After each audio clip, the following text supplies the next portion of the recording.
Welcome friends, સ્વાગત છે તમારું અમારા વ્લોગમાં.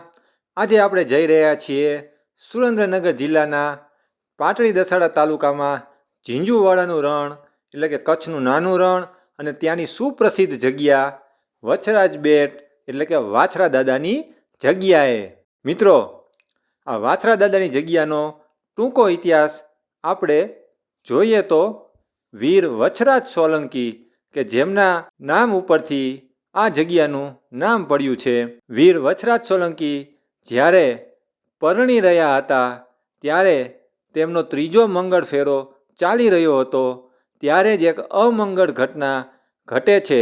તેમનો ત્રીજો ફેરો ચાલી રહ્યો હતો ત્યારે ગામના લોકો દોડતા દોડતા આવે છે કે ગામમાં એક જગ્યાએ લૂંટારો આવ્યા છે અને ગાયોની મારકાટ કરે છે અને ગાયોને ઉપાડી જાય છે. વીર વછરાજ સોલંકી પોતાના લગ્નને ત્રીજા ફેરાને અધૂરો મૂકીને મારતા ઘોડે ગૌ રક્ષા કરવા માટે તાત્કાલિક તે જગ્યાએ પહોંચી જાય છે. વીર વછરાજ સોલંકી લૂંટારુઓને મારે છે, ભગાડે છે, પણ ત્યારે એક અઘટિત ઘટના બને છે. એક લૂંટારો તેની તલવારથી પાછળથી વીર વછરાજ સોલંકીના માથા ઉપર ઘા કરે છે અને વીર વછરાજ સોલંકીનું મસ્તક ત્યાં જ કપાઈ જાય છે અને ગોખરી બેટ નામની જગ્યા છે ત્યાં તેમનું મસ્તક પડે છે. પણ વીર વછરાજ સોલંકીની શૂરવીરતા જુઓ. મસ્તક કપાઈ ગયું હોવા છતાં તેમની શૂરવીરતા એ બાબતની ઐતિહાસિક ક્ષણ સાક્ષી પૂરે છે કે તેમનું ધડ પણ મસ્તક વિના લડી રહ્યું છે, લૂંટારુઓ સાથે લડાઈ લડે છે અને વીર વછરાજ સોલંકી ગૌ રક્ષા કાજે પોતાની શહાદત વહોરે છે, વીરગતિ પામે છે અને તેમનું ધડ જ્યાં પડ્યું તે જગ્યા અત્યારે વાછરા દાદાની જગ્યા તરીકે પ્રખ્યાત છે.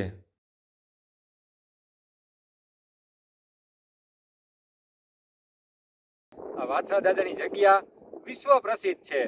દેશ વિદેશથી લાખો શ્રદ્ધાળુઓ વાછરા દાદાની જગ્યાએ તેમની માનતા પૂરી કરવા દર્શન કરવા માટે આવે છે. અહીંયા બહુ મોટી પાંજરાપોળ છે.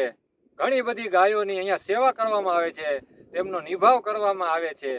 અહીંયા જમવાની પણ વ્યવસ્થા છે, પ્રસાદીની વ્યવસ્થા છે, અતિથિ ભવન પણ છે અને આ સરસ મંદિરનું જગ્યા તમે જે જોઈ રહ્યા છો એ અફાટ રણની વચ્ચે આવેલું છે.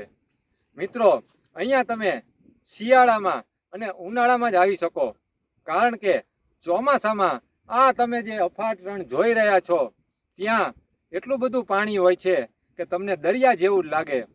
અત્યારે શિયાળાનો જ સમય છે એટલે અમે અહીંયા દર્શન કરવા માટે આવ્યા છીએ. તમે પણ ચોક્કસ મુલાકાત લો. સુરેન્દ્રનગર સિટીથી 70થી 80 કિલોમીટર જેવું અંદાજે 2 થી 3 કલાકનો રસ્તો છે.